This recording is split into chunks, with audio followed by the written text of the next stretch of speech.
Hello, everybody. Welcome into the Apples and Genos Fantasy Hockey Podcast. My name is Nate Groot Niblink. I'm the creator of Apples and Genos, originator of the Zero G Draft Strategy. And in this podcast, Blake and I are going to review our 2023-24 projections, compare them to an industry expert, and see what we can improve for next season. Let's get it.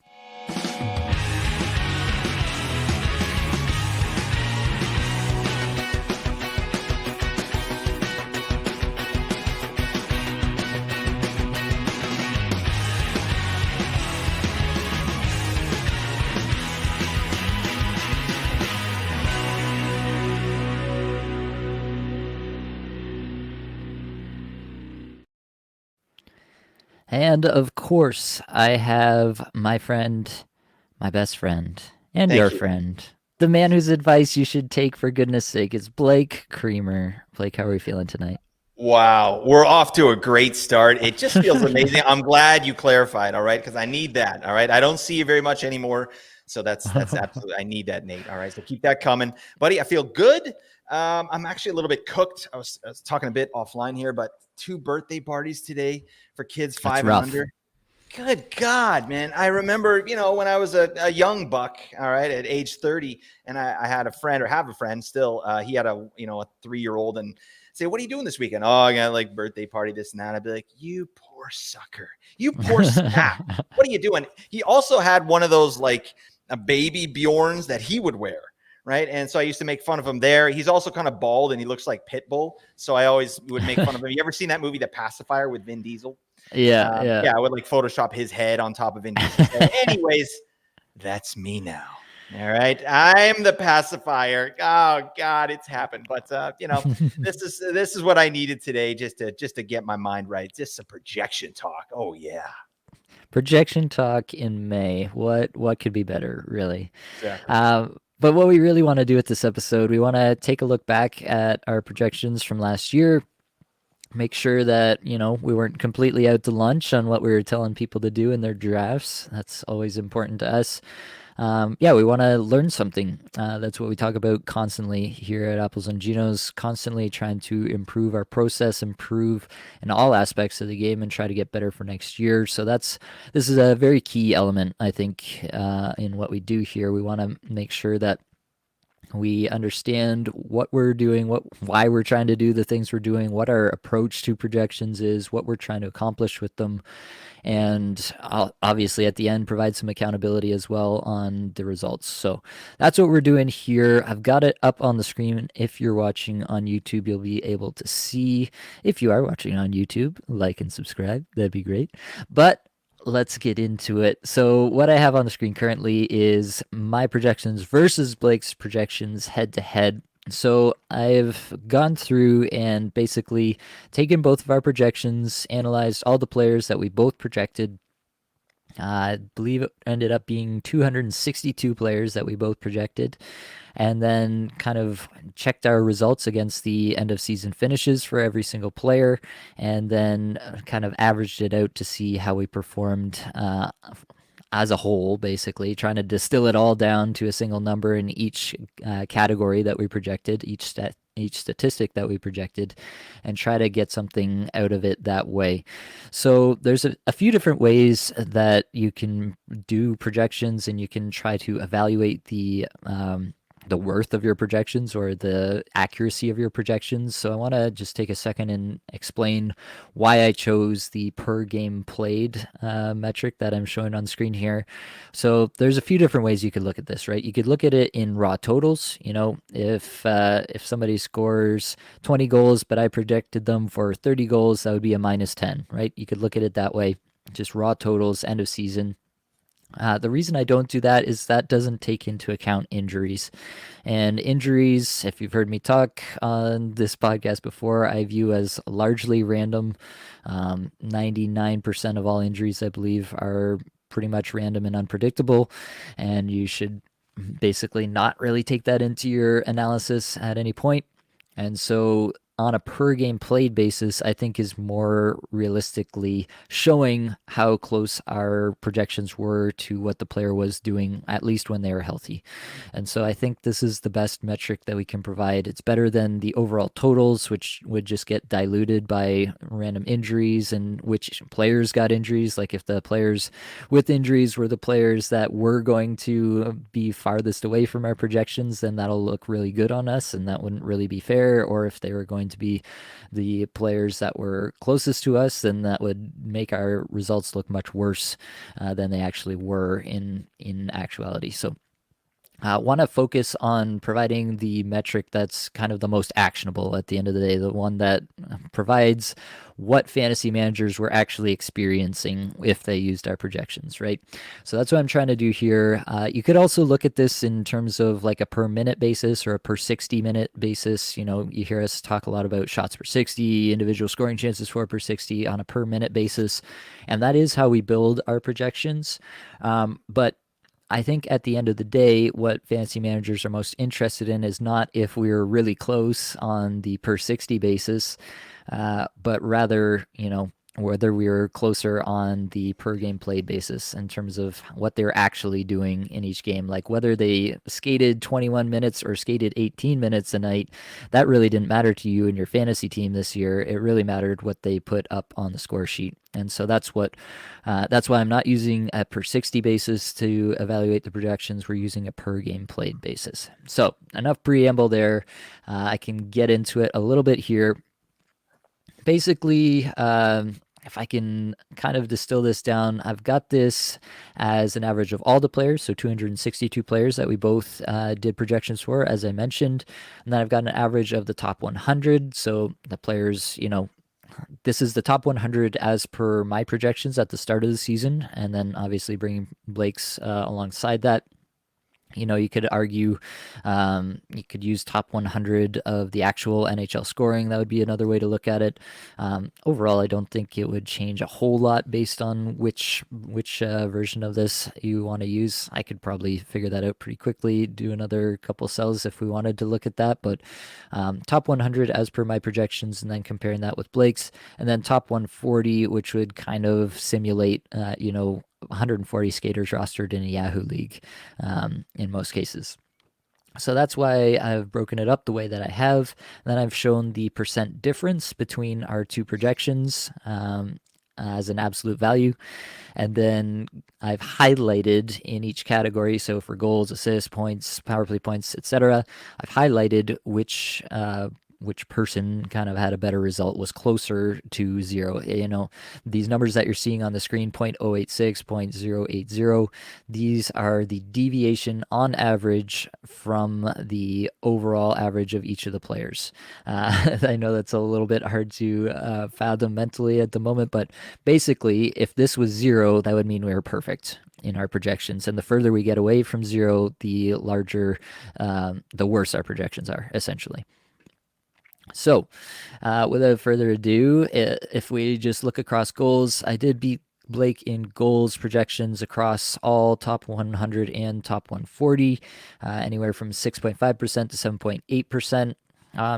Not big numbers. Like I would consider, above 10% to be something of a bigger number. That's where I'd start to say that it's like a statistically significant difference, you might say.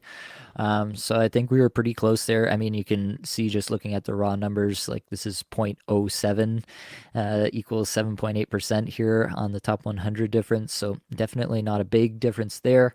If we go over to assists, I edged out Blake on in terms of all 262 players, 0.1%, but he got me 5% and 3.6% for top 100 and top 140 respectively. So he did a little Oh bit better. yeah. There it is on the top players for assists, and then overall in the all 262, I was 1.5% better. Blake edged me out 0.7% and 0.2% in the top 100 and top 140. So, Blake, do you have anything you'd like to say for yourself for edging me out in those categories? The student has become the teacher. Oh my God, There it no. is. Only that Nate basically showed me how to do projections. So any success that I have on these is because of Nate. So got to be real on that. Uh, yeah, I think it was really close. It does make sense to me. We were talking about this before, but it does make a lot of sense to me that we were really close on these. Like, we're using the same method to generate. So really, the only thing that changes is the subjectivity in like the ice time or the shooting percentage or the IPP that we put into it, right? Right. What we think about the situations, that subjectivity is really the only difference in our projections. We're using the same basic format to generate them. So it does make sense that they'd be pretty similar, and the only difference would be realistically what our presuppositions, I guess, about each player or each situation would be. Power play points, Blake edged me out very close there. The highest deviation across the three sets here is 3%. We get over to shots on goal. I got Blake there anywhere from 8.6% to 9.5%. In hits, I took all three there, anywhere from 3.9 to 4.4%. Blocks, I took as well, 8.7% to 11.8%. And then penalty minutes, I took as well, 7.1% to 8.8%. So I got Blake in the peripherals. Definitely, I think I'd What a prefer to. beefer. What a Yeah, freaking beefer you are, Nate. yeah, I think I would prefer to have roundly defeated you in all the goal scoring and point total categories for sure, but I'll take that for sure. Overall, just brief takeaways, I guess, from my perspective. For Blake, it's his first time doing it. I think obviously, like how close you came to what I've been doing, and I've shown in years past how close I've been able to come and sometimes exceed some industry experts in some categories. So I think this is a really good spot for Blake to start. I was saying before, like if you improve at all in your process next year, you get a little bit better. Like I should be pretty worried about losing all these categories next year. So yeah, I've got my work cut out for me to try to stay ahead of the curve here against you, Blake. And I think it's a really good showing on your part, just to have the season that you did, to be able to edge me out in assists and points overall for the top 100 and top 140. That's really, I think, the most important in my mind. Like, are people really winning or losing their leagues based on, players outside our top 100? I don't really think so, most of the time anyway. So really that top 100 is a metric that I like to look at and to see where I'm performing in terms of the top 100 players I've projected.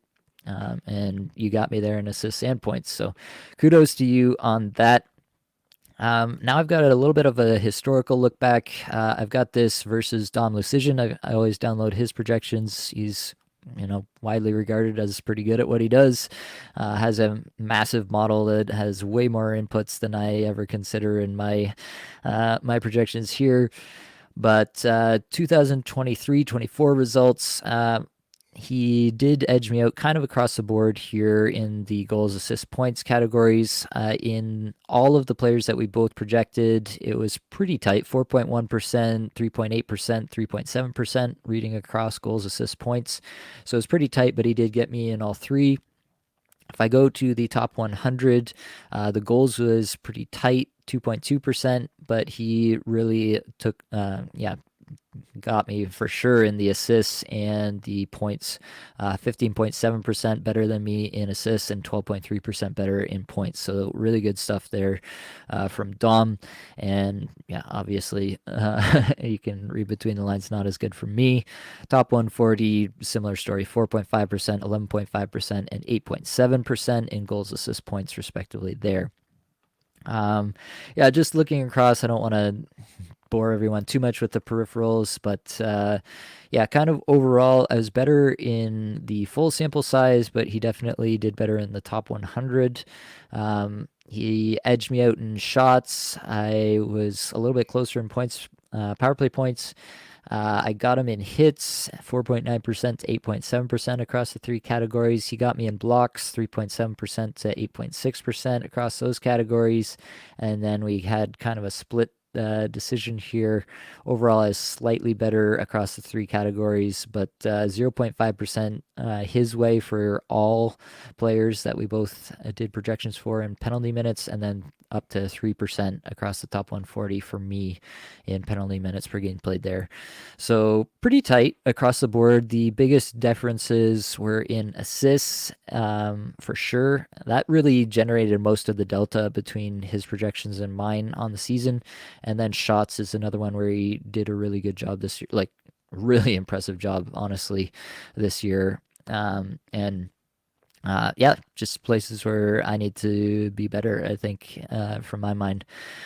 Going back, I've got the 2022-23 results from last year. Last year, I was actually able to edge him out in a lot of these categories and fairly convincingly in goals. I was better. And like I said, this year he got me in all those. And so, really, if I look across this in terms of the actual delta from zero, like I said, the further away from zero you are, the worse your projections really look. I was like very close to what I did, kind of across the board, very close to Mhm. what I did the season before in terms of most of my stats. I got a little bit worse in assists this year, which is going to be kind of my main focus for next year.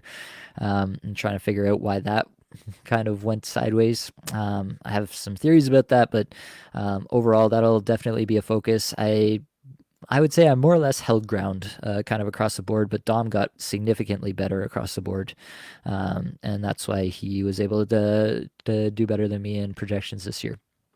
So yeah, definitely hats off to him. He had a great year in projections. Like, yeah, kind of across the board, I'd say this was really fantastic work from Dom this year. I think I haven't really done this for a lot of previous years, but I'd be interested to go back for all the years he's done this and see if this is maybe his best year ever, because this is really, really impressive stuff from him.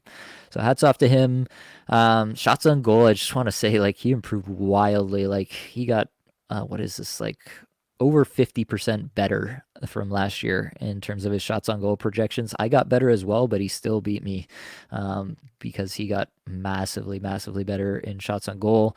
Um, yeah, overall, I improved in my peripherals across the board, so I'm happy about that. He improved a lot more in his peripherals, and that's why it was close. And he actually edged me out in blocks in that one penalty minute category. So yeah, across the board, I feel good about the peripherals. Dom got much, much better. I'm not sure what he changed about his process to do that, but clearly it's working for him, and I imagine he'll do the same. PEDs. All right. Yeah, definitely. Dom, just say no. All right. Come on. But yeah, definitely, I would say, like, overall, I feel like I kind of just treaded water. I got a little bit worse in assists. I got better in peripherals. It's not the performance I wanted. I think it's fair to say. I talk a lot about continuous improvement, and I don't really feel that I did that this year with my projections. And so, I've got a few ideas about things that I'm going to try this off season. See what I get signal with. See what I can get better at. Um, I'm going to be delving into this a lot more, but as a first look, I finished this sheet today, so I haven't taken a deep dive Processing. into exactly why all of these things came to be. But yeah, that's going to be my focus for this off season, especially assists. I think is the big thing that I can take away from this and get better at overall. I'll show this as well. I did do Blake versus Dom. Um, you can guess we've already shown both data sets here, Blake's projections and Dom's projections. So Dom did take most categories over Blake. Blake got him in power play points, which is pretty cool, and hits as well. And I think all the other categories across the three all top 100, top 40, top 140.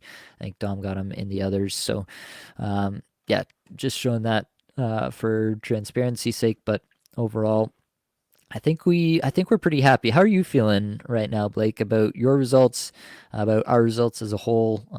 Yeah, talk to me about how you're feeling after having gone through some of this data. Yeah, it's neat to see, and we talked a little bit about this offline, but we do these projections, obviously, to, like you said, to help our listeners, but also it helps us get better. And by just, I recommend everybody does their own projections, right? You have your own process, then you can really start valuing players in a different way.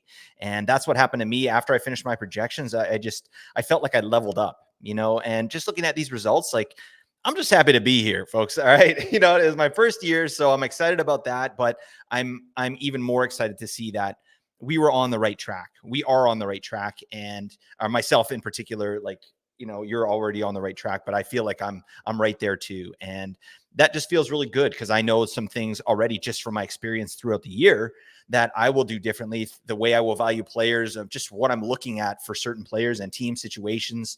I've learned a lot this year, so I'm excited to get into it next year. But yeah, this is really cool. I love, having a look against, industry experts, because folks, our projections here at Apples and Genos are free. All right. Free. We're talking a couple percentage points here, people. All right. So, again, you got to get somebody's projections when you're doing your drafts. Do your own or get Yep. somebody's projections. It's a no-brainer. You got to do it. Yep. I would absolutely agree with that. Um, I want to show this sheet. We were talking through this just a little bit before, but I do think it's a little bit instructive and a little bit interesting to think through. This is league averages across the NHL over the last number of seasons. You can see the data if you're watching on YouTube. Um, in 2021-22, we had 3.14 goals per game. Then it went to 3.18. This past season, 3.11. That's not a lot of deviation. You see, going back years before that, much more deviation. It really does feel like we have kind of plateaued and we've kind of hit this new level in terms of scoring in the NHL. And it seems like it's kind of stayed this way for 3 seasons at this point. So I do feel like we've kind of hit a point that does feel a little bit sustainable, but feels repeatable. In terms of both the shooter and goalie talent and everything going on, it does feel like we've hit a spot where, barring, rule changes or significant outside factors, it does feel like this is what we can expect from the NHL next year. And prior to this year, there were some factors where it was kind of hard to understand if we were seeing still a continuing trend up. There was a slight, very, very slight trend up from 2021-22 to 2022-23. Would that continue into 23-24? The answer to that was no. We saw a slight regression. So now it does really start to feel like we've plateaued in terms of goal scoring. Interestingly enough, we saw shots per game 31.4 in 21-22, 31.1 in 22-23, down to 30.1 in 23-24. With the goals staying up as high as they were, as you might expect, the shooting percentage was a little bit higher. You see on here, it doesn't have shooting percentage, but it does have save percentage. So save percentage at a low going back to, I don't know how far we'd have to go back, 2005, 2006, that year after Oh, the that's lockout. crazy. Where you would have to go back to see something different in terms of the save percentage, something lower. So this is the best shooting year for the NHL since 2005, 2006, the first year after the lockout. And I do think that, I think that we're in a place in just going by the goals overall. Like, I feel like these shots kind of varies year to year. You see this across years. Like, even when we weren't getting a ton of goals, the shots did vary a little bit. Like, the highest number of shots per game we had back in 2017, 28 with 31.8. And then we had, some variance back and forth. And then this past year was actually the lowest outside of the COVID shortened year. It was the lowest going back into 2016, 2017. So I kind of feel like shots is a little bit just a year to year variance thing. I don't know, like, obviously there could be factors that would make this more of a trend, but I'm not sure that I'd be willing to project less shots and more goals for next year the same way. I think the answer probably lies a little bit in between of all of this at the moment. So I kind of do feel like if you just averaged out the last 3 seasons, that you get a pretty solid idea of where next year is headed. And I think that's the way that I'm going to approach it when looking at my projections. But interesting things to think about nonetheless. I don't know if you have anything to add, Blake. No, just as we talked about that save percentage, like that's a definite trend, right? Like it's steadily going down year after year. So I mean, it's just it speaks volumes to the talent that the NHL has and what these players are able to do. I mean, it's ridiculous. And then also speaks to a little draft strategy called hashtag 0G. What the hell? These guys can't stop a beach ball. Why the hell are we drafting them early? Oh God, that's a podcast for another time. a podcast that was just recently released Oh into your yeah, you podcast feed, episode 307, if you're get your wondering, if you biscuit in haven't seen there. that one. Yeah, I'm sure anybody who's listening to the projections episode has definitely checked out the Zero G episode. But yeah, definitely, I think that was yeah, one of the more important pieces of content we put out every year for sure. So let's get into this a little bit more. Let's talk about the biggest misses in our projections. First, we'll get into biggest hits as well. I'm going to show just our show sheet on the screen for anybody watching. Biggest misses in projections. So we're just going to do goals, assists, points.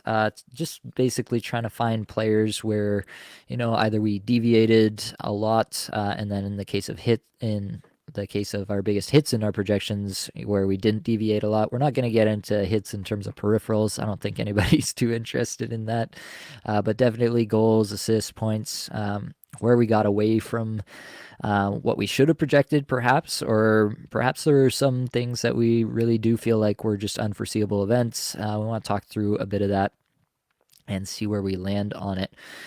So a lot of these players are common between Blake and I. We talk all off season about all these players, how we're projecting them. Like we definitely have a lot of overlap in our thinking, and so a lot of our projections came out pretty similar for a lot of players. And so you'll see a lot of overlap in this sheet, and we'll probably talk pretty similarly about some of these players, but we'll try to pick out some of the ones where we are different as well, and what might have led one of us to have a better perception than the other, or vice versa. So starting off, goals. McDavid had that crazy season in 2022-23 and then totally backed off that this past year, just ended up getting way more assists than goals. Guy of McDavid's caliber can do that, and nobody can say boo, but it was definitely a massive change year over year. Both of us missed on that. Everybody kind of missed on that. I think looking across whatever projections I'm able to get my hands on, it does look that way. So I'm not going to really lose too much sleep over that. Like Connor McDavid, you're still drafting him first overall. Like, Yeah. I don't know what actionable information we can really derive from that. But Andrew Mangiapane, if you were around at the beginning of the season, you probably heard me talk about Andrew Mangiapane as a player I was kind of interested in, had historically been a really high percentage converter, and definitely was not this past year. Calgary, I think everybody knows what happened in Calgary, how that kind of all disintegrated. But yeah, Mangiapane in general, just a really tough year. Shot 12.5%. That's a lot lower than. Oh, sorry, that's power play stats I was looking at just briefly. I think it was definitely lower than that at all strengths. But yeah, just not the season that we were expecting. 11.5% at all strengths for Andrew Mangiapane. Not the season we were expecting for Mangiapane, but for Calgary as a whole. And I think that you'll see this as a bit of a theme as we go through some of these players. Like a lot of the players that we missed on, there was like a really strong team correlation where the team really didn't perform the way we thought they were going to. Yeah, just disintegrated overall in some cases. Definitely, like there are definitely outliers. Like we'll talk about Sam Reinhart and just his shooting percentage being a big outlier, but Mangiapane and some others that we'll talk about fall into this bucket for me where just the team situation was so much worse than we thought. He had a bad season shooting. It all combined just to be like a pretty terrible season overall, especially in terms of the goal scoring, which is something that he's been able to do in seasons past. So that's where I'm at on Mangiapane. Um, you were definitely lower on Mangiapane than I was at the beginning of the season, Blake. Did you have any specific reason you think that you were lower on him, or you think it's just a case where I was getting excited about a shooting percentage that didn't hit? I think it was just opportunity with Mangiapane. Yeah, like I wasn't sold on that opportunity. I mean, there were some other players there that were coming up that I thought were potentially going to get that spot instead of him, like on the power play in particular. But yeah, his shooting percentage, right? Like he actually shot a little bit better than he did last year. Pretty nice. But yeah, it just also a coaching change, and that's something I am taking with me into next year too. Like these, like you said, team situations. They had a new coach in there, like everything we think we know it should happen, but it just wasn't the case with Mangiapane. He got less power play time. He got less total time on ice, shot the puck a lot less. So it was just not a great season there. And it's really hard to predict these team situations when you got a new coach in there, isn't it, Nate? Yeah, it for sure is. I think everybody wanted to believe that Daryl Sutter was the total problem in Mm-hmm. Calgary, and we bought in on that too. I think both Yeah, of us. totally. Yeah, Huberto, obvious candidate. And we'll talk about that later, I'm sure. But yeah, Mangiapane, an interesting one. Like I fully expected a full send bounce back. Like the previous years, going back to 2019-20, he had 15.6% shooting percentage, 19.8, 18.9. Then in 2022-23, the Sutter year, he has 9.3% shooting percentage. So I was like, oh, this guy's coming all the way back. Projected him for a 17.5% shooting percentage, and he drops 11.5. Gets less ice time overall, despite having more opportunity. Everything, yeah, just didn't happen for him this year. I don't think I'm obviously nearly as excited about him for next year as I was this past year. Yeah, 2 seasons now where he's failed to convert at a high rate, and yeah, we'll see what happens in Calgary. But Mm-hmm. overall, definitely not a player that I'm super excited about for next year anymore. Jason Robertson, I kind of want to lump a couple of these guys together. Jason Robertson, Alex Ovechkin. Just kind of feels like we got fed a line with these two guys. I don't know, Blake. Talk to me about Robertson and Ovechkin. I think both of us, like in a lot of drafts, like late first, early second for both of these guys. Robertson usually went a little bit ahead of Ovechkin, but for both of these guys, they were going in that range, and then the goal scoring was just really not there to the extent that we expected. Obviously, we have way less of a sample size on Robertson, so maybe we were fooled a little bit by an early career breakout from Robertson that wasn't necessarily sustainable. What do you think happened there? And then do you think that it's the beginning of the end for Ovechkin, and that's what we're looking at here? Yeah, that's all good questions. I mean, I'll start with Robertson. Yeah, I definitely drank the Kool-Aid on Robertson there, and I still have really high hopes on this player. Like I'm valuing him a lot higher than the 80 points that he put up in 82 games this year. I think this guy is the player that we saw in 2022-23, where he popped for 109 points. But again, I think we're looking at goalposts here, right? 80-point floor, 109-point ceiling. Maybe that was ceiling Robertson that we saw, right? But there were times during the year, Nate, and I remember we had an episode, it was called It's J-Rob's World and We're Just Living in It. And I remember that very specifically because he was leading the league in every metric that matters for fantasy. Like he was Yeah. just popping off. He was doing whatever he wanted at will, right? And he almost held out that entire preseason. Like he didn't really have his training camp. He wasn't there. Like it just didn't make any sense, right? So yes, now we know this is again another piece. Like I've only been taking fantasy hockey, pretty like to a serious level for just over 2 years here, right? So this is just a data point for me. Is like, yeah, we can't get too excited about players that pop off like this, right? We have to temper expectations a little bit. And I think what happened with Robertson in particular was just that middle six in Dallas. I didn't see that coming. Guys like Wyatt Johnson, guys like Matt Duchene, Jamie Benn still doing stuff, Tyler Seguin having a little renaissance there. So Robertson wasn't required to do what he did this season previous. His ice time was down. His power play time on ice was down. His power play points were down. Like they had other guys that could do stuff. They didn't need to trot Robertson out there in all situations. But what really did suck with Robertson is the shots on goal per 60 going down. And the scoring chances, like, that doesn't feel good, right? But I mean, he was able to keep that at an extremely elite level for an entire season in 2022-23. And I think it's coming back, right? This guy's 24. He's good to go. Get Pavelski the hell out of town. Oh, man. Go take a nap, sir. You got to call Joe Pavelski, sir. All right. Because he's a silver fox. Well, he probably isn't. I got more silver. Anyways, I'm digressing. But yeah, I think we got Wyatt Johnston in town now, and this guy's looking really good. I can see him on that top line moving forward, maybe getting on the top power play. And I think that's just going to elevate the floor of all those players on that top power play. So I like Jason Robertson next year, and I think we're going to get him at value. So I'm not worried there. But yeah, 80 points, that stinks. That's a kick right in the junk. Thank you, sir.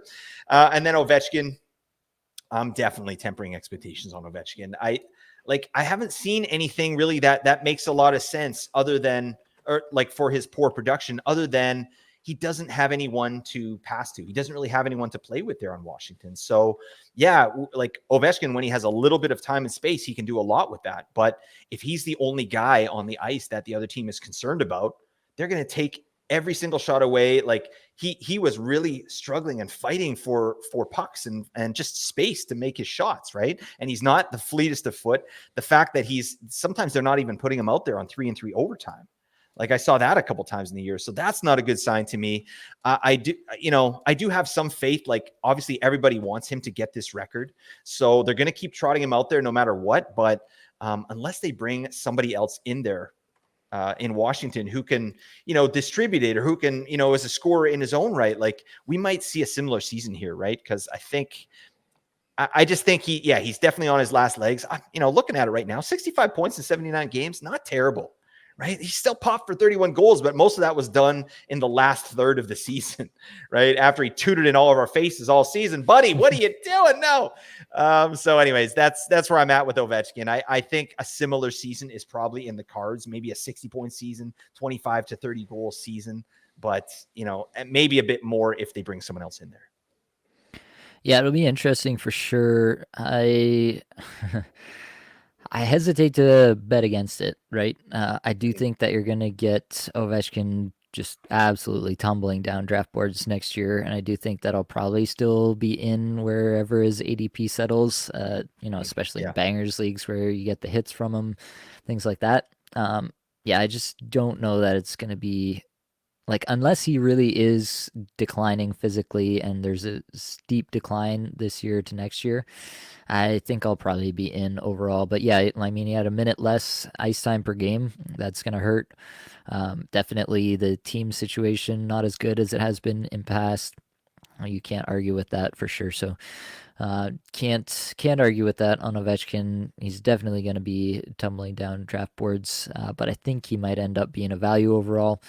Robertson's a little bit more interesting because, yeah, what do they do with all these players that are performing right now? Like all the old guys are still performing. Maybe over the course of a full season next year, some of the old guys start not to perform. Duchesne, Sagan, Ben, Pavelski, and maybe they do start to prioritize the top guys a little bit more. But Robertson, yeah, like as you said, his power play time got deprioritized, like 40 seconds less power play time. That's a Yep. lot.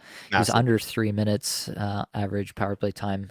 That's not good enough for 100-point potential for sure.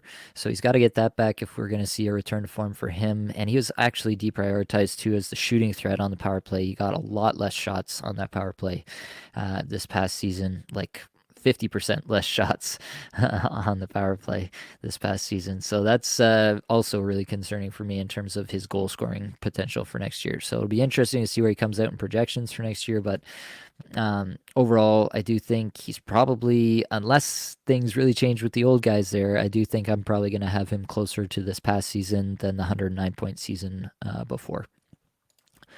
Another one for me, Cole Caulfield. I was pretty bullish on Caulfield overall, and the goals just didn't seem to come this year. I'm tempted to really just kind of explain this away as, he didn't have a good shooting percentage, and that's really all there is to it. I don't know if you feel similarly, but like 8.9% shooting percentage, and he still had 28 goals, right? Like, I feel Yeah. like that's the main story here for me. How do you feel, Blake? Yeah, I think it's the only story, right? And it's not as simple as that, but I mean, just a quick look here, like, yeah, this guy shot 16.5% the year before, and he's a career 11.7 shooter, including his 8.9% this year, right? So he was much higher going into the season. If just for whatever reason, like he wasn't able to convert there, but everything is trending upwards. This guy got almost a minute and a half more time on ice. He's got a 70% power play share, right? Career high in power play points, career high in shots on goal. This guy's doing everything we want to see. So maybe we were just one season off on Cole Caulfield, but yeah, it's just that shooting percentage, right? He couldn't convert for whatever reason, right? And we'll have to dig in a little deeper to find out why. For sure. All right, let's move over to some on your side of the coin here. Talk to me about Tim Stützle. We had some talks about Tim Stützle. You talked about him as well in your bus episode. Let's talk through Tim Stützle and the goal specifically. Do you think that Yeah, having the advantage of hindsight on this season, do you think you were high on Stützle? Do you think it was just a bad season? He was playing through injury, we've heard. Where do you land on Tim Stützle in terms, especially of the goal production? That's what we're really focused on here in terms of the projection. What do you think about your projection of Tim Stützle? Do you think you were right where you were, or do you think that maybe there is something that you could have seen coming here?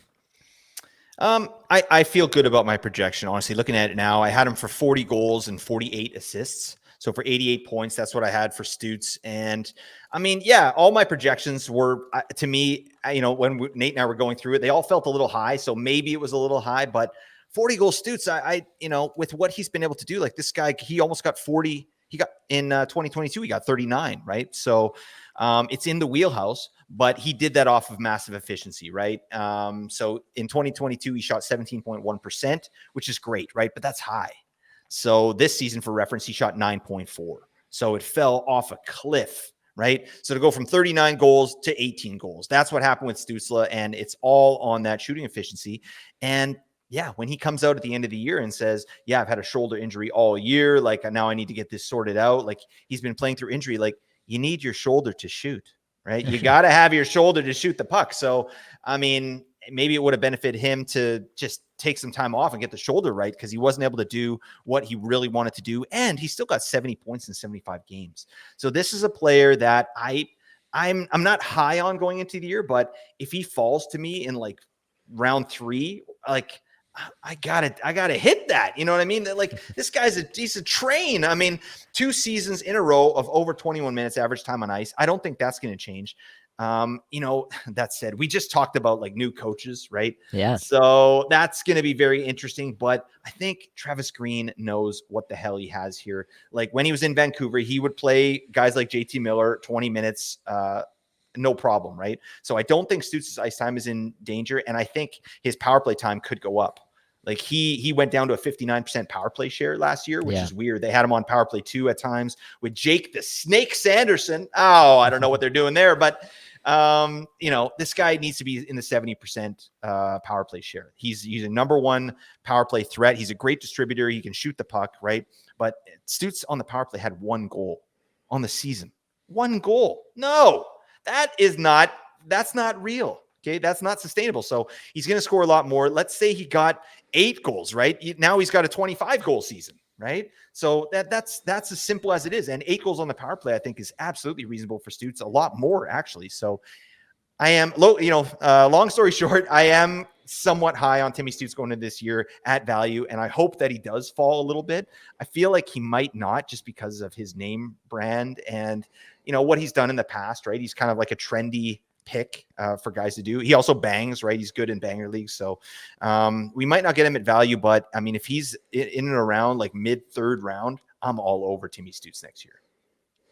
Yeah, I think he'll probably honestly fall beyond that just based on the past year. I don't think in your average league you're going to see people really too high. I think most people will kind of think of the high season as the outlier. And to be honest, I still do think that was a bit of an outlier season, like the 17.1% shooting percentage. His highest other single season was 12.4.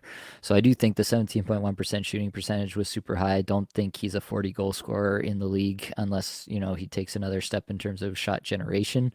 I don't think he's that guy, but I do tend to agree that, this is still a young player on an upward trend. We'll see what the new coach brings, but overall, I think point per game Stützle is definitely in the cards. 30 goal, 50 assist, 80 points, kind of point per game level. Stützle is kind of in the cards. I'd be in on that. And yeah, I do think that there's probably a good chance that he slips into your 4th and 5th rounds next year. And definitely I'd be in on that at that cost. So it'll be interesting to see where he lands. But overall, I do think this is a player with a lot of potential. I'm not like overly concerned that he only shot 9.4%. Especially if he had a shoulder issue. We've seen like Austin Matthews have the wrist issues that totally hampered his one season. and everybody was super worried about his goal scoring. And then he comes back this year and fires 69 goals, which is pretty nice. Wish he could have done that in the playoffs, but I digress. Let's continue on to let's talk about the Chicago guys you had here. So you had these guys a little bit higher in terms of goal scoring potential. Mhm. Andreas Athanasiou and Lucas Reichel. We talked a little bit about this offline, but why don't you tell the people just kind of the takeaways, especially for trying to project a team like Chicago at the beginning of the season too, right? Yeah, it's tough. I mean, there were certain teams that were much more challenging to project. And then, like their best player is Connor Bedard, a player who we hadn't seen play in the NHL, right? So we're trying Yeah. to extrapolate what we think is going to happen, extrapolate what we think the lines are going to be. Like, did anyone think that Nick Foligno was going to be attached to Connor Bedard all season? Like, I don't know. All right. No, we didn't think that. All right. Philip Kurashev, what? So, which, I wish I projected him the same way I projected these boys here. Athanasiou I had for 45 points. Lucas Reichel I had for 53. I just had them both taking massive steps. But again, this is something, these two in particular, and there's a couple other players like it, players that are really unproven and haven't had opportunity in the past. I'm not going to go out on a limb and be like, okay, they're going to get 18 minutes average time on ice and, power play one time. Like that's kind of, I think I was reaching a little bit in some of these cases. Like I had Athanasiou for just over 16 minutes. I had Lucas Reichel for 17 minutes. Like just for reference, Athanasiou had 13 minutes average time on ice and Lucas Reichel had 14. Okay, so it just they didn't get opportunity. Lucas Reichel, a little bit at the end of the year, he got, still the ice time's not there, but he was getting some power play time at times. It's just, it's not a player. I need to see more from both these players, but moving forward, there are players like this where I'm not going to be taking a swing and going like, yeah, you know what? I think he can do that. Like, well, why do you think that? Yeah. Like my main reasoning was they don't have anybody else. They're going to Yeah. have to put somebody else in there. I think that's who they're going to put up there, but that's not good enough, right? I'm going to have to delve in a little bit more on these players. So yeah, a couple whiffs for me, but that's sort of the thinking there. Yeah. And I mean, these are low impact players in terms of fantasy too. Mhm. Like if you were taking either of these guys, it was probably a pretty deep league and it was Yeah. probably the last round. So I don't think like anybody won or lost their leagues based on our projections of the Chicago secondary scoring threats. But overall, I think this is also a little bit just, when we do the projections, we're trying to predict some outcomes for people. If we were solely looking at trying to get the best projections in terms of the end of season finishes, we would just, all these players in this range, we would just all project every single one of them for like 30 points, not project anybody for more than that. And then, we'd win on, 90% of those Yeah. cases. And the 10% that exceeded it would be like, oh, it doesn't really matter. But what we're trying to do when we're giving these projections is we're saying, we're putting our money where our mouth is. We're saying these are the guys we think are going to be up there. If they are up there where we're thinking they're going to be, like, this is what we think they could do. So, yeah, I don't honestly know if there's too much that I would take away from some of these situations. Like, Mhm. I don't know if I'll just like kind of decrease my overall stance on some of these players. Like, either you have to take away minutes, like the way we do projections, it's all formula based, so we either have to take away the minutes or we have to take away the efficiency, one or the other. So either we have to just just not take as strong a stance on who we think is going to get those kind of minutes, and just kind of move everybody back into like middle of the lineup ranges if it's not kind of more clear about who could be up there.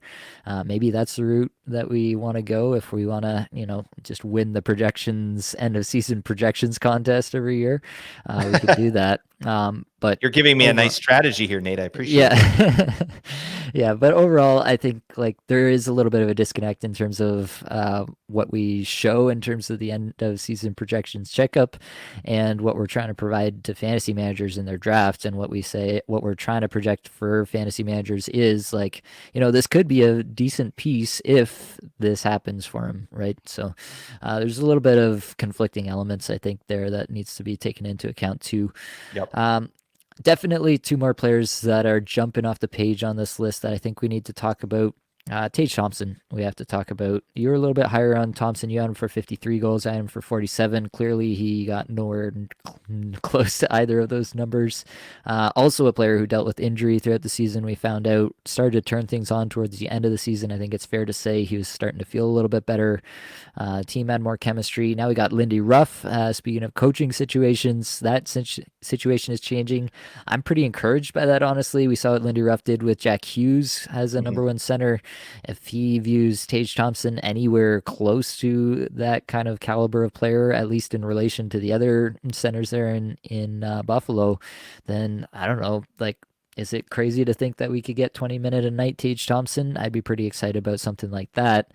Talk to me about Tage. Do you think there's a takeaway from how aggressively we were projecting his goal scoring output, and what we could do differently for a similar player next year? And also, what do you think his next season outlook is now that we have Lindy Ruff confirmed as a coach?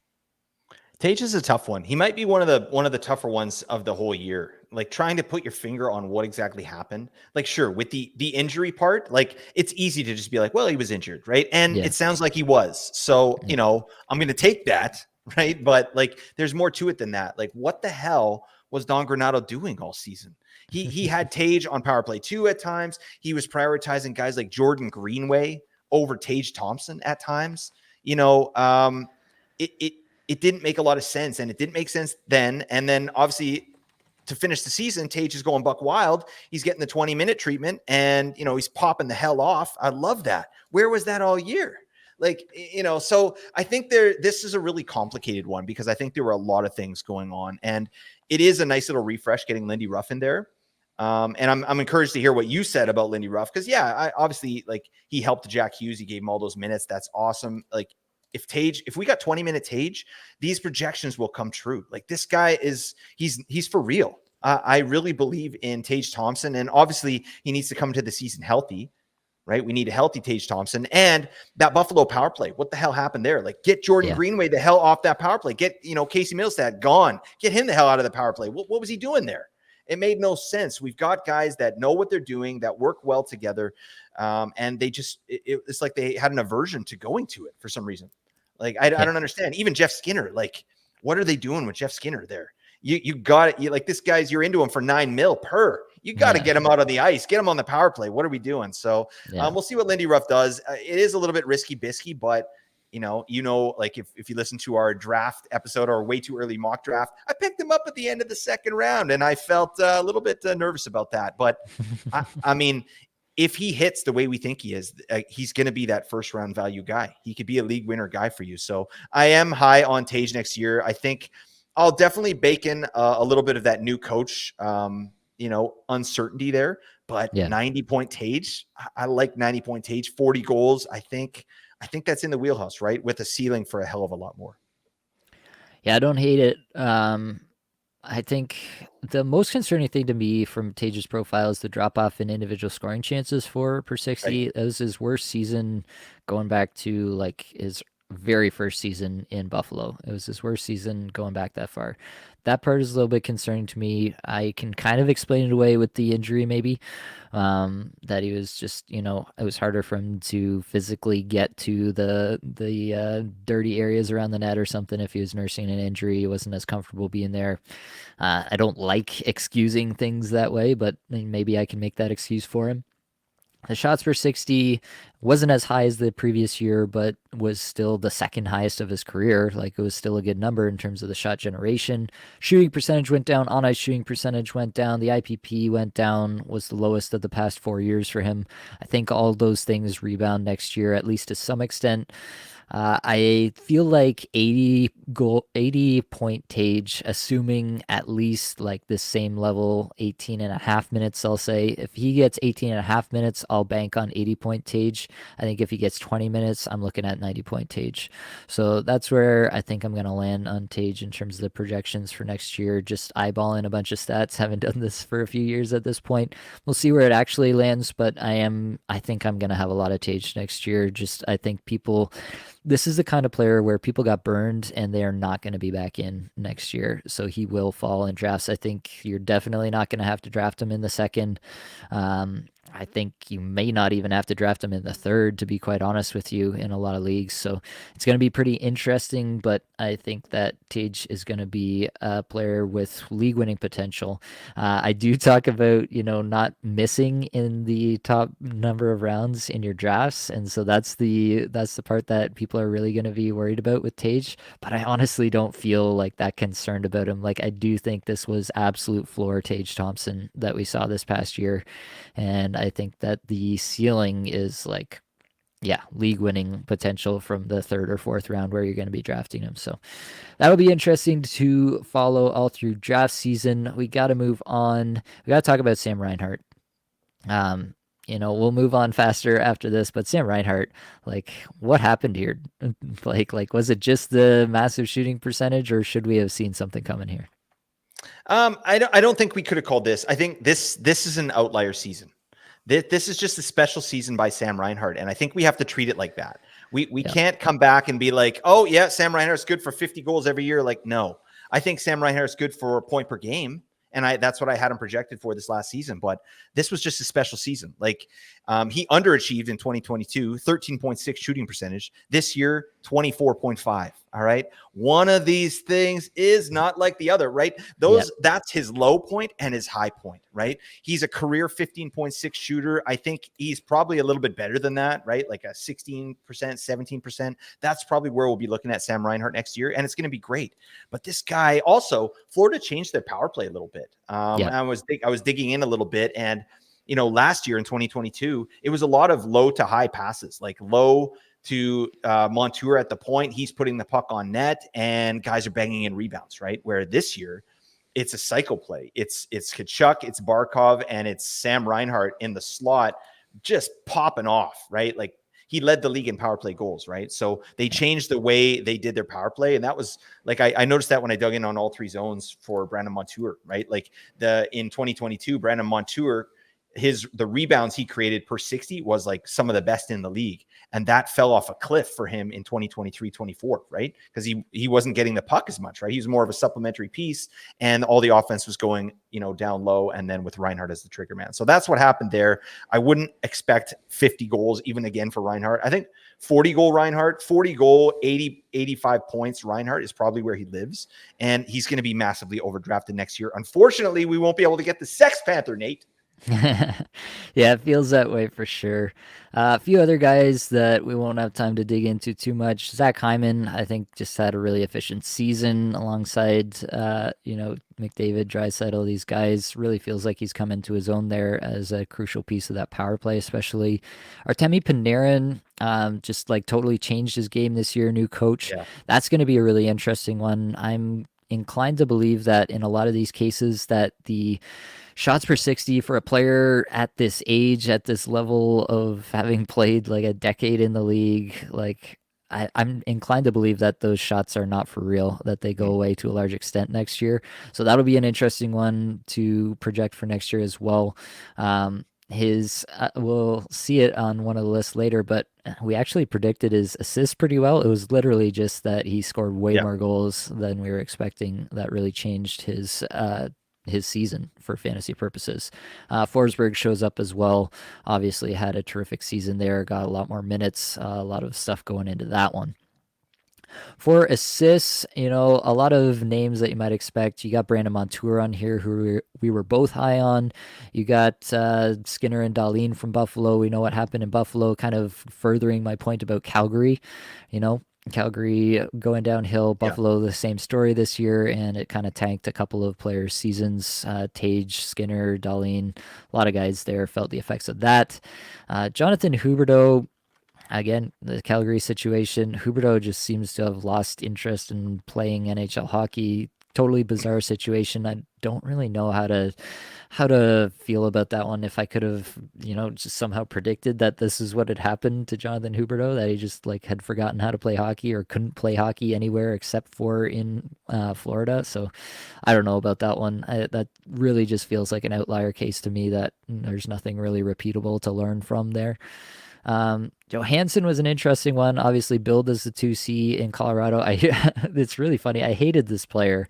I've talked extensively. He's kind of in that Casey Middlestat mold where he like facilitates more than he actually does anything himself, and he just like happens to get Yep. a lot of assists. And so I like begrudgingly projected him for a bunch of assists, and then he was even worse than I expected in Colorado. So that one was just kind of funny, to be honest with you. Bowen Byram is a player we both liked at the beginning of the season, really efficient through his first number of years in the league. Obviously, things didn't work out very well in Colorado this year and got traded to Buffalo. I think that's an interesting one worth dissecting a little bit more.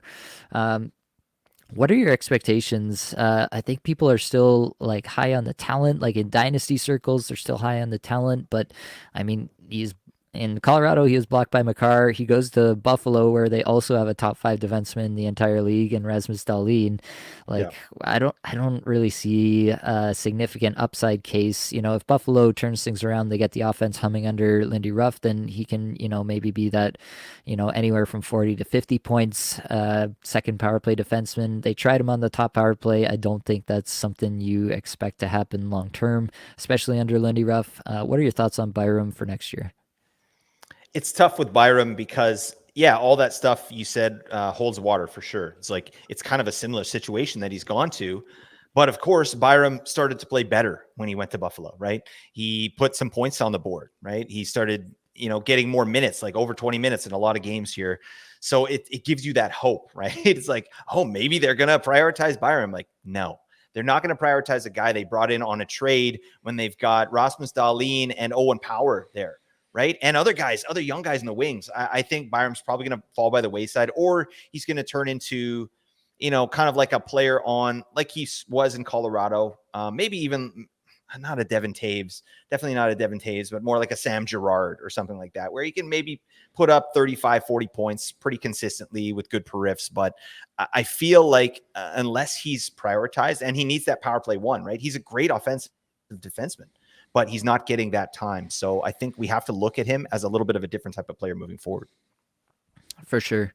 Gustav Nyquist, I mean, hats off to you if you saw the season coming where he just like has immediate incredible chemistry with Ryan O'Reilly and Philip Yeah. Forsberg, and that line absolutely goes nuclear all season long. Nikita Kucherov, I feel like we were directionally accurate on Kucherov. We were than consensus on him, even going back to our way too early mock draft from last Yeah. year. Yeah. We were high on Kucherov collectively, and so I think we were directionally accurate, but Kucherov obviously had just an incredible season, even more than we could have possibly expected. So he shows up on this list. Dobson, I feel, is a player that we both were high on the talent. Didn't think he would get the minutes that he did. You made a good point in the way too early episode where I picked him at the end of the third, and you said you weren't even sure about that because of the Patrick Waugh coming in.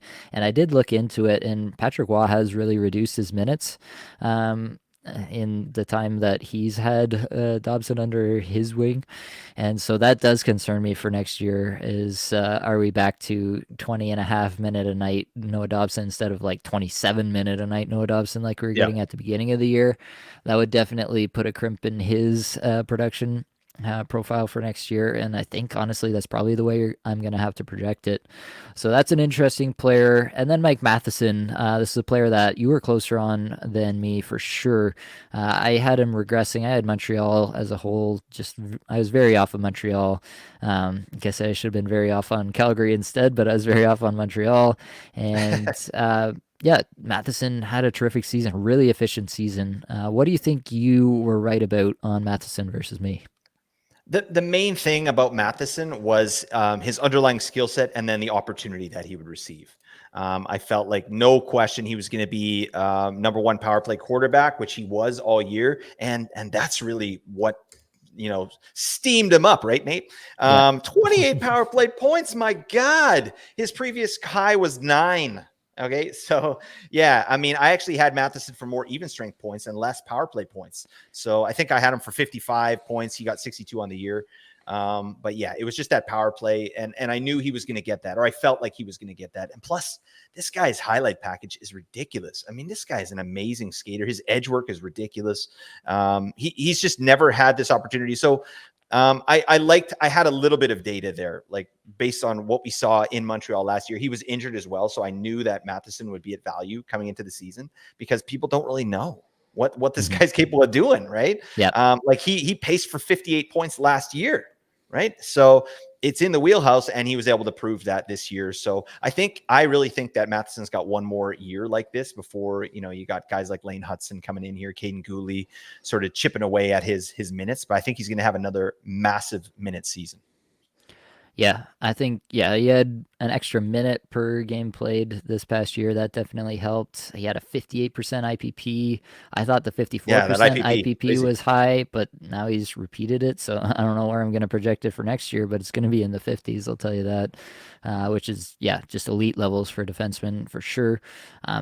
You can say that that's his talent level relative to everybody else on Montreal, whatever you want to say. Like, Probably. it's that high. Yeah. So you got to go with it. Interestingly, like he was pretty much just caved in defensively. Like at a basic level, he was just getting absolutely rocked, scoring chance for percentage at 44%. Like it was not good. So We don't need to if talk about they, that. Right? yeah, I mean that's my one concern though is Yeah, if they do have some guys who play better defense to run out there, then that could be a way that his even strength minutes get reduced. But I don't absolutely. know how much I'm really going to factor that in for next year, but it is maybe a note worth taking on Matheson. Moving over to some of your guys that you were a little bit more off on. Andre Burakovsky, you've taken up for this guy on numerous occasions. It was really just an injury riddled season for Burakovsky. Curious your thoughts. Do you have some hope for Burakovsky for next season still? I have hope, but I'm not banking on it. That's the easy way to say that. I'm not going to be Mhm. drafting like this guy may be a flyer pick as your last pick. And that's kind of what he was this year. And he pissed us off even this year doing that. So, but again, yeah, injury riddled season. He's had two of those in a row with Seattle. We don't even know what we have here with this player. But I mean, again, according to all3zones.com, this guy led the league in shots off the rush per 60. He led the league in Corey Schneider's sample size at 5v5. Andre Burakovsky, over Jack Hughes, over Nathan McKinnon, over all these guys. Andre Burakovsky. Okay, so he's doing something right. This is a dynamic player. He's exciting, but I mean, his ice time went down by 2 minutes last year with Dave Hackstall. What are you doing, my man? Oh God, I don't know, but Seattle is really going to be a ridiculous team to try and project next year because unless we get a coach who has like a full profile that we understand and we're like, okay, yep, I know exactly what that guy's going to do. He's going to get the minutes. No. So I think I'll be out on most of the Kraken, at least at the start of the season. But Burakovsky's he's still in the back of my mind. He's on the back burner. He's like Jakub Vrana if he was still in the league. I'd be like, I think I want to try again. I'm ready to be hurt again with Andre Burakovsky, but obviously he needs power play 1 to go, and he needs a hell of a lot more minutes. His career high in time on ice, 1633. That's not good. That's third line stuff. So I need to see 18-minute Burakovsky, and then maybe I'm interested. Maybe. Yeah, it'll be interesting. New coach coming in Seattle as well. So what happens there will definitely have an effect. I do think Seattle is going to be a place where you can make some money in fantasy hockey next year if you can get the guys right who are going to get the minutes.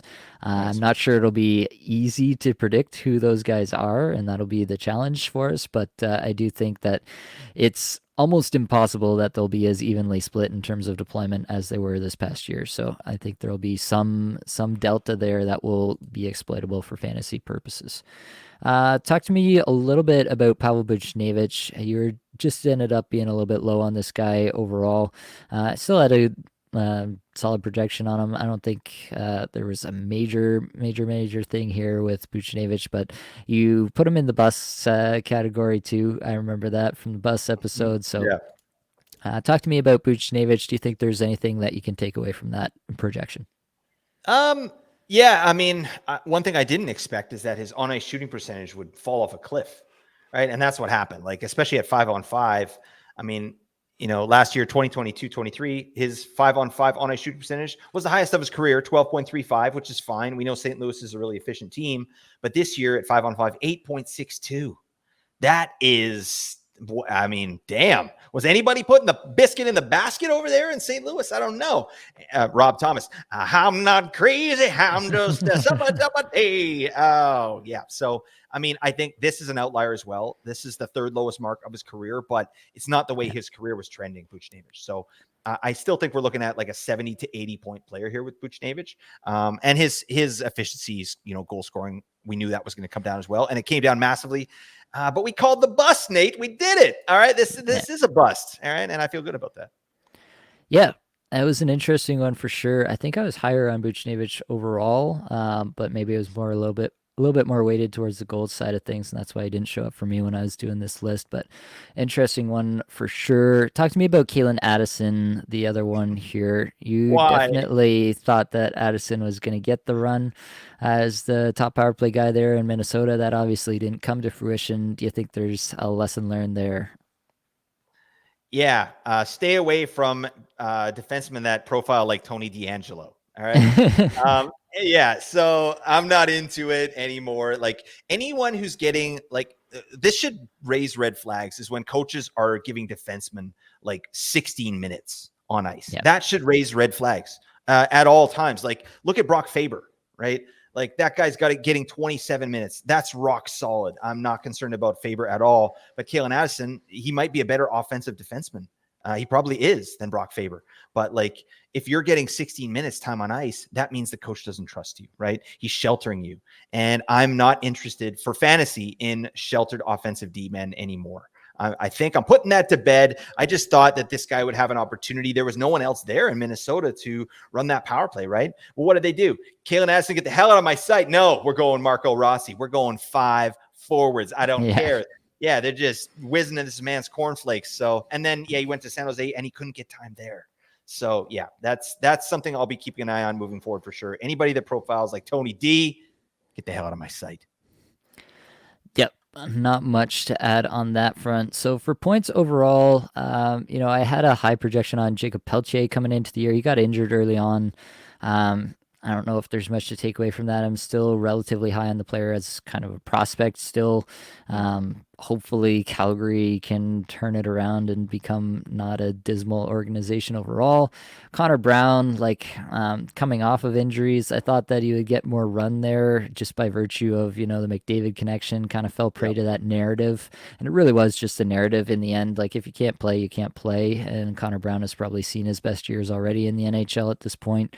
So that's maybe a lesson learned on that front, to not buy in too much to the narratives that you hear people talking about. That he's gonna play with his Erie Otters teammate from OHL. Like, I don't You know know. what though? Like it's Connor Brown and Jonathan Drouin, two players that kind of Yeah, had that's wildly true. different seasons. Hey, like it's the same narrative. But I Yeah, mean, Drouin has the pedigree, right? Like he was a the little bit number more. one Yeah. overall pick. So there you go. Yeah, it's interesting for sure. Troy Terry, I think this is a little bit of that Calgary, a little bit of that Buffalo situation where I think he was really weighed down by the team. I think everybody on that team underperformed. I would actually argue that Terry probably performed on the Yeah. whole. Like, I know he had a really rough start to the season, but on the whole, probably as well as you could have expected.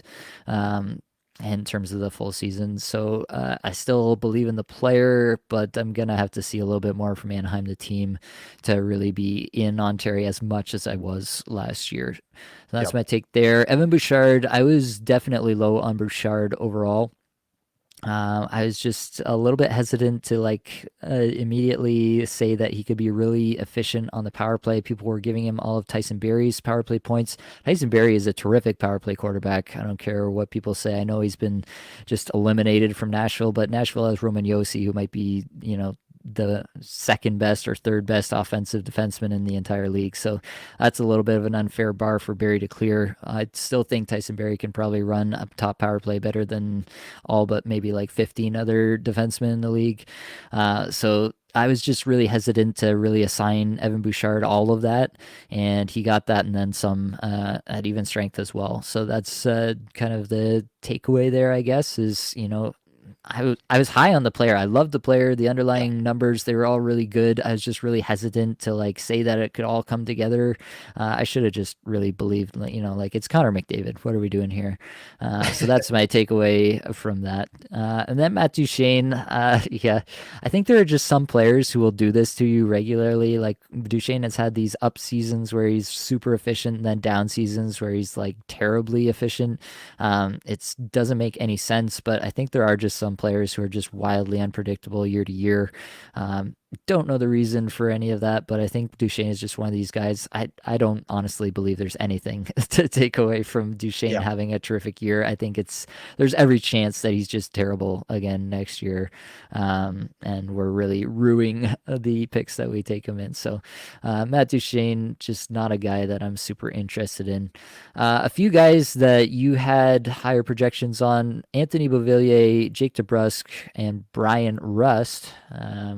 Talk to me about any one of these guys. Which I like. For me, I want to hear you talk about Brian Rust. I was definitely higher on him, and he had a good year attached to Sidney Crosby. That's the one that I want to hear about. But I'm interested if you have any bigger takes on Beauvillier, obviously with your Vancouver Canucks to start the year, and then Jake DeBrusk, who we've talked about a fair bit throughout the year. Yeah. I mean, my issue with Russ, it's never been a player that I'm super excited about. And this might be one of those guys that maybe I have a weird unconscious bias towards. I don't know. But my thinking going into the season with Rust for sure is that he was battling Raquel. Raquel, we got to do it for power play one time, right? Obviously, he's in the top six, no problem. But yeah, his like in 2021 with Pittsburgh, he had 58 points in 60 games, including 21 power play points. He had a 67% power play share. Well, how about the next season? He had a 38% power play share and only 11 power play points. So I would think, to me, that was trending downwards. I think they were prioritizing Raquel a little bit more. And so I went on the side of Raquel, where it just was the wrong decision there, right? And then Raquel had injuries, and Rust, he had a great season, right? But his shooting percentage rocketed back up closer, like higher than career levels, but still reasonable. I think he shot 14.3% last season. I think that's achievable again. And Yeah. he looked really good. He, especially towards the end of the season, Rust was really cooking. So yeah, that was my thought there with Rust. I wasn't, yeah, I thought Raquel was going to take more of those minutes, to be honest.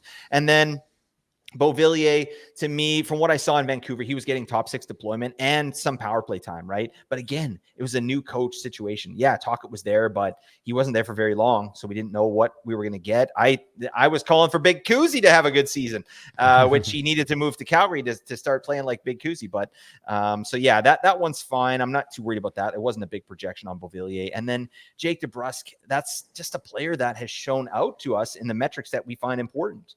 And when you lose Patrice Bergeron, David Krejci, you think DeBrusk is a lock on power play one and in the top six there.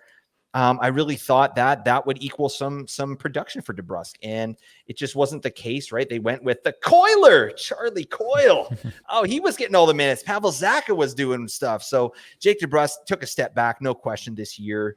It'll be really interesting to see what they do with him, right? Because in the playoffs, he's doing okay, right? I always do like to look at the playoffs and kind of see what the differences are between the playoffs and regular season. And right now, he's getting more minutes in the playoffs. He's getting more power play time. He's got 8 points in 10 games, right? That goes a long way, right? If he can continue to show out here in the playoffs, he could see his role increase next year. But I mean, we don't know what Boston's going to do in the offseason. So I just trusted the metrics with Jake DeBrusk, and it kind of let me down a little bit because he didn't get the opportunity. Yeah. Yeah, I think that's fair on all accounts there. I think the one takeaway that I do have on Brian Rust is that we should trust guys that the coach clearly trusts. And Rust has absolutely been that guy Yeah, throughout, and Raquel maybe wasn't that guy. So I think that's very maybe the true. one thing that we could have seen a little bit more with Brian Rust is that when healthy, he is absolutely the guy that the coach will throw into every situation: top power play, penalty kill, closing out the game at the end of Yeah. closing out the last minute of the game when the net's empty. You can run into some of those points, like all of that Brian Rust is on the ice for. So that might be something worth filing away. All right, we won't spend forever. This is already turning into a beefer of an episode, but we do want to celebrate some of our hits, some Damn of the things we Skippy. got right. We won't spend too much time here, but Timo Meyer, I was really close on the goal scoring for. Definitely underperformed what most people thought he would do this year. Definitely had a turnaround at the end of the year to kind of bring things back, and it'll be interesting to see where we project him for next year. If we really just think that he's all that for next year, yeah, that'll be interesting for sure. But I'm happy with my process on Meyer and having him pretty significantly lower than a lot of other people.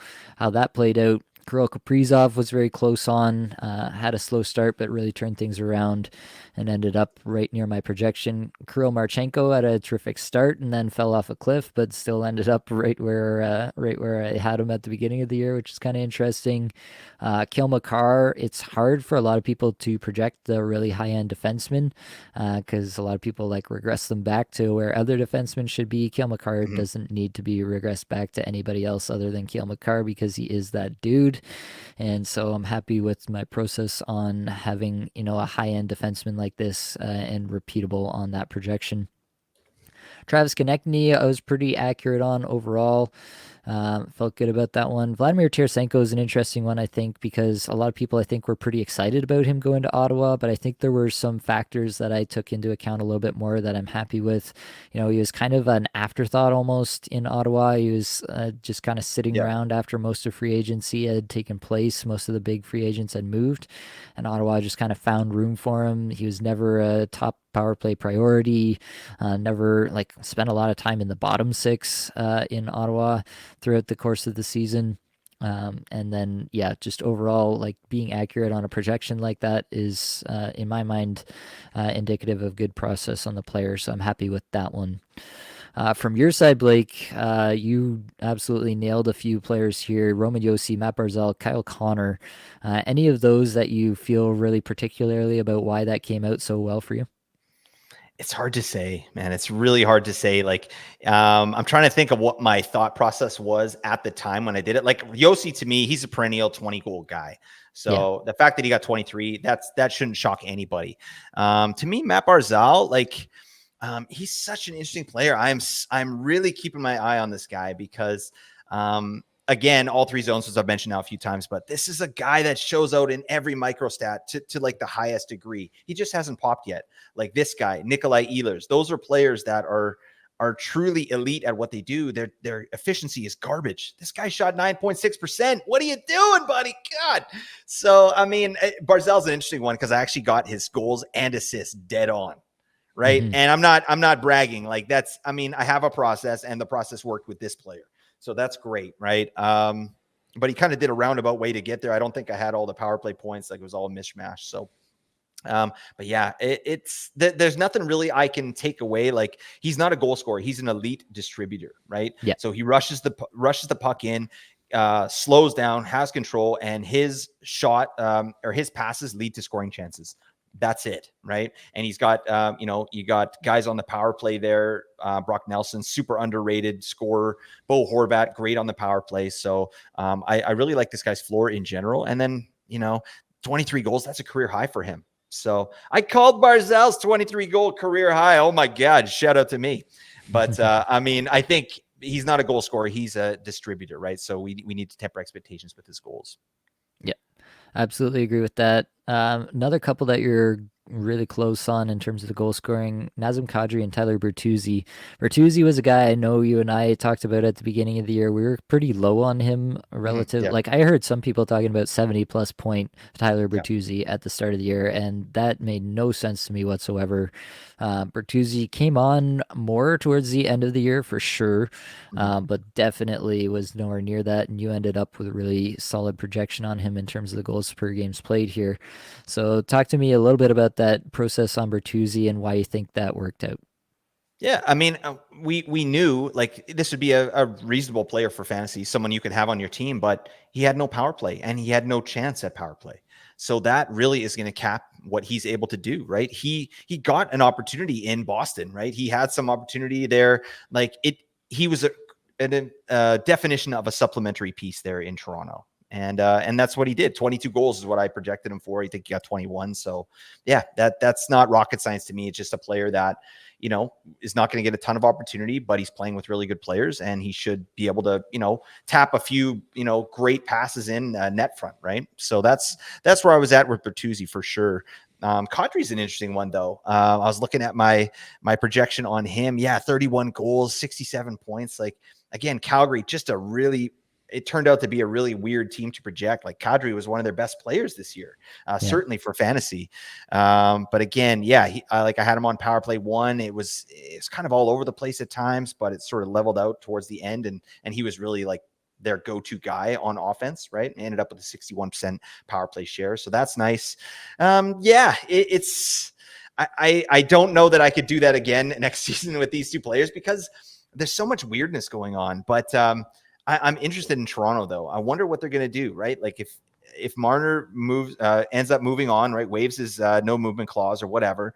We're going to have another guy there on the power play. Who do you think they would put up there, Nate? Like just off the top of your head, would it be like I'm thinking Matthew Nyes, just the way he played. Like, does he get an opportunity, or do they put one of these guys in? No, I think it's unnamed free agent number Mhm. 5 behind the door still.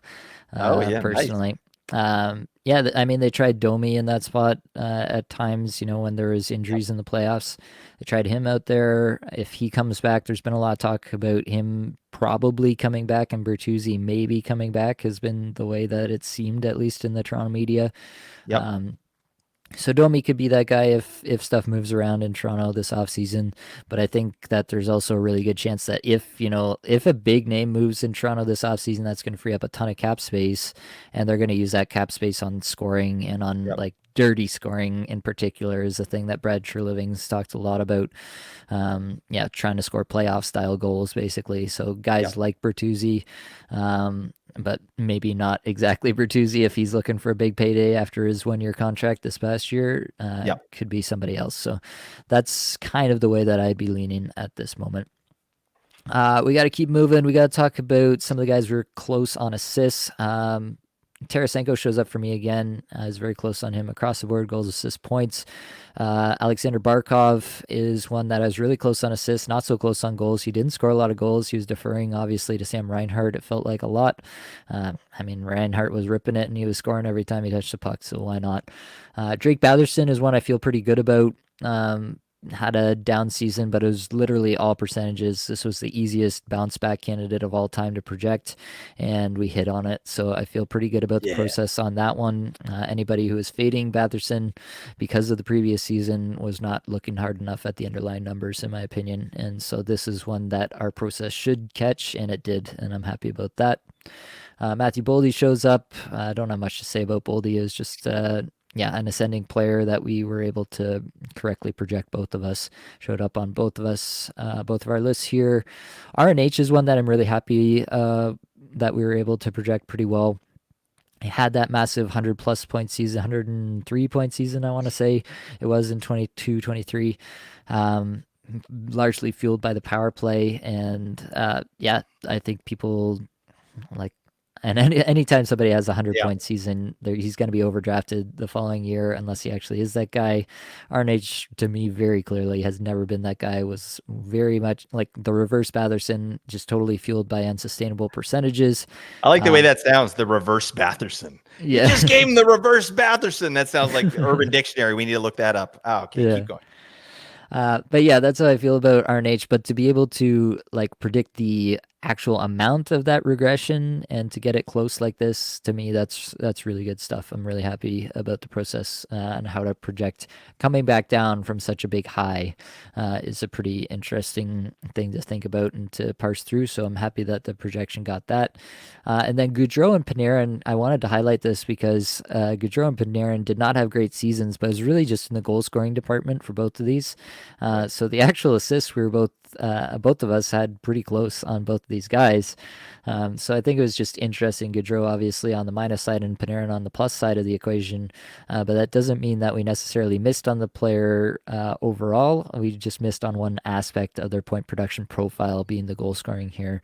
And yeah, I don't know if there's a major takeaway away from that. Columbus was obviously a tire fire this year. I've talked about Panarin and how he just elevated his game in terms of shots and how much, I don't know exactly how much of that I'm going to view as projectable for next year. Right. But definitely interesting to see that despite the fact that they both had different seasons than projected for fantasy overall, we were able to get a portion of this profile right on. For yourself, Blake, one that shows up is Nick Suzuki on the assist mark. He definitely scored a lot more goals than either of us were projecting, Yeah. but the assists here show up. So talk to me about Suzuki and what you think happened there. Power play. That's really it for Nick Suzuki. I mean, at 5-on-5, just digging in here, like his on ice shooting percentage actually went down, right? So yeah, that means less assists, less points on at 5-on-5. But I mean, he was incendiary. Their top players on the power play actually did stuff, right? And we have to recognize that this guy had 12 power play goals and 31 power play points. Right. I mean, that's very valuable. This is a player that, Nate and I are probably never going to get excited on, right? Unless he changes his game entirely. But I mean, this is a very nice season for Nick Suzuki. 77 points. Ooh, I don't know. I don't know if I would do that again. I think I'm still on the 65 to 75 point Nick Suzuki. I just don't see him kind of doing this again, but these power play numbers are really good. So that's sort of where I was at there. Awesome. Yeah, so you had RNH in here as well. Troy Terry, you were very close on, which was good shout from you to be a little bit more bearish on the Anaheim situation in general. Matt Barzal, as you mentioned, you pretty much projected exactly bang on. Jake Sanderson is an interesting one because that was like a three-headed monster in Ottawa. Jacob Chikrin, who we were both high on, Sanderson and Thomas Chabot. Do you think there's anything you can take away from getting Sanderson right? No, to be honest, like I'm not going to sit here and be like, yep, I knew exactly what was going to happen. No, I don't think there's a little bit of luck involved there with the Jake Sanderson projection, right? Like I had him for 6 goals, 31 assists for 37 points. That's fine. You know what I mean? Like we have a way better data point now as to what's going on there, but we have a different coach. God. So this is what they're doing to us in fantasy. We're trying to project some crap here. And they're like, coaches are getting turned over like a revolving door. I don't know what's happening. But yeah, I did like what Sanderson was able to do. And I felt good about the player because of some offseason interviews I read from his teammates, like Brady Tkachuk in particular. I read an offseason article where he just said, like, this guy is so important to our team. Like, he's a glue piece in the dressing room, and on the ice, he's completely underrated. He's the player that all of us would be like, yeah, this guy's one of the most important guys on our team. Jake Sanderson, after like 1 year. So that just gave me a lot of confidence that he was going to get some opportunity. And when it came up, he did. So I like the outlook for the player moving forward, but unfortunately, he's not really an offensive defenseman. You know what I mean? And they got Jacob Chikrin there. God, just put him out on the ice. So, we'll see what they do. But I do feel good that I got it there, but I can't sit here and be like, yep, I knew it. Yeah, fair enough. Mackenzie Weegar, you got the assist right on here, and I do feel like this is a player where really the goals were the difference between him having like an elite fantasy defenseman season and not. So you got Weegar right on the assists. Do you think that this is a clear case where we should just regress the goals back to where we think they'll go next year, or do you think like Power Play 1 could be in his future next year? How do you think you're going to be ranking Weegar for next year? Not high. All right. But 20 goals, I mean, again, we have to take notice of that, right? That's something that he did. And he did it like 82 games, 20 goals, 32 assists. That's a great season for Mackenzie Weegar. But again, massive efficiency. He popped on the power play too for 15 points where he didn't even get that many minutes. So he was just uber efficient this year. And that's not something I'm going to bank on. If he comes out and gets another 20 goals this upcoming year, I'll take the L on that.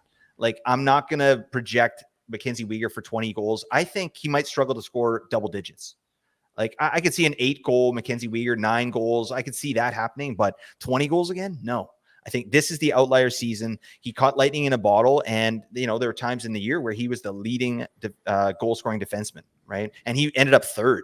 But that all said, too, this guy's massively important and valuable in fantasy, especially if any kind of banger waiting. This guy was 3rd overall in shots, hits, and blocks. 3rd, Mackenzie Weegar. He did that. Plus, he scored 20 goals. Legend. All right. He was just, and now you didn't get him anywhere, did you, Nate? You were super high on this player in 2022, and then look what he did.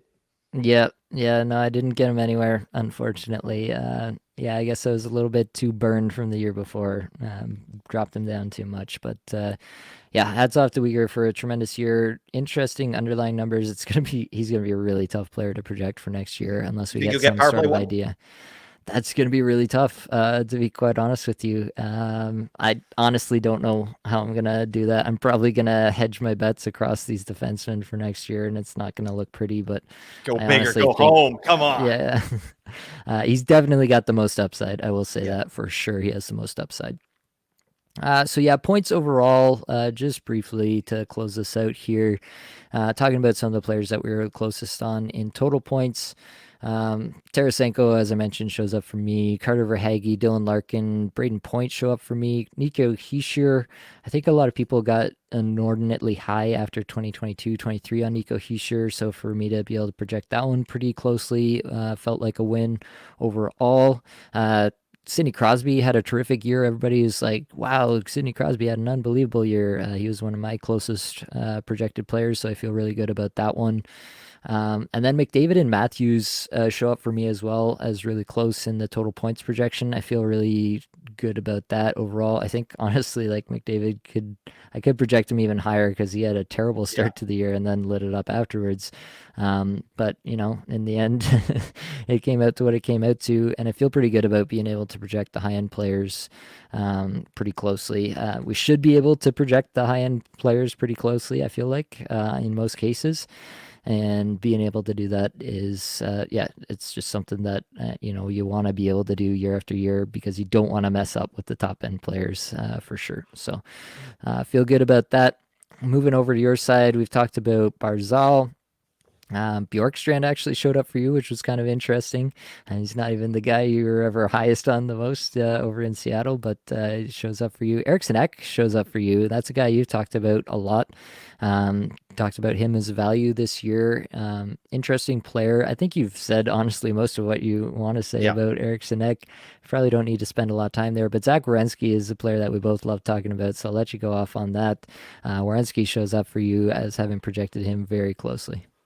I love it. I mean, I would love it more if he was closer to what I actually projected him for, which is like 20 goals and, whatever it was. So Yeah. he ended up kind of going a roundabout way, 11 goals, 46 assists for 57 points. Great season for Zach Werenski. You've said this before, and I absolutely agree. If this guy's on any other team, like we're looking at like an Evan Bouchard kind of situation, right? Like this guy he could potentially, be a top 5, top 3 D man in terms of points. That's the kind of skill that this guy has. So, yeah, I'm happy to get that projection there, but I mean, it's kind of against all odds, isn't it, with what happened in Columbus this year and all the injuries. So again, I can't take full like, yep, totally called Zach Werenski. Like, no, I actually called him for 20 goals. He got 11. So that's not, whatever.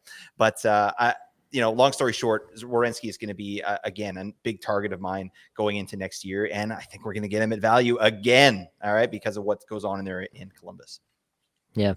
Yeah, I think to me it just shows like yeah, you're going to have some ups and downs in terms of the shooting percentage, but it just shows that he was able to generate the offense even on a terrible team. So I'm pretty happy about the overall case for Werenski that we made and that we were close in terms of the overall point profile there, even if the goals and assists didn't kind of pan out the exact way we thought.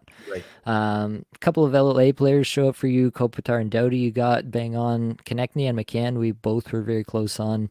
That's interesting as well. Moritz Seider, we were both lower on than consensus, but you were much closer to his end of season, I guess I should say, production. Jake Sanderson actually shows up as well. And Josh Morrissey is an interesting one where he had obviously that massive breakout season in 2022-23. And then this year, yeah, just how much were we baking in the previous year? How much were we baking in all the years before? A lot of people called him a massive bust waiting to happen, and he had a pretty solid year overall, but you were actually able to kind of nail this down a little bit better than most, I think. So, interested to hear your thoughts on both Sider and Morrissey, especially. Yeah, I mean, I think you and I were both simpatico on Moritz Seider. We weren't excited about him going into the season. He still gets, again, steamed up in draft season because he won the Calder, right? But he's not that type of player. I saw something recently on Twitter. I can't remember, otherwise I'd shut it out. But it was like they're just talking about how many D zone starts that Moritz Seider gets. Like that's his role on the team.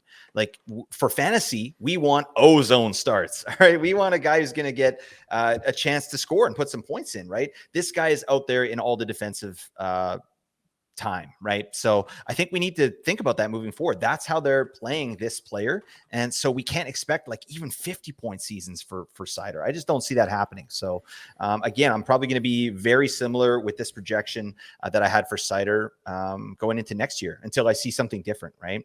And then in terms of Morrissey, I think we all thought he was going to regress a little bit, and he did. But I figured with Rick Bowness there, like he had established that Morrissey was his guy. Right. That's what happened because, I mean, in 2021, it was Neil Pionk and Morrissey were kind of 1A, 1B, right? Especially on the power play. Well, not in 2022. All right. Rick Bowness said, no, buddy, Ehlers, get the hell off the power play. No, Morrissey, you're going on. Shout out to Rick Bowness. Epic career. Love that man. I'm not going to be able to make fun of him anymore, but obviously a good coach.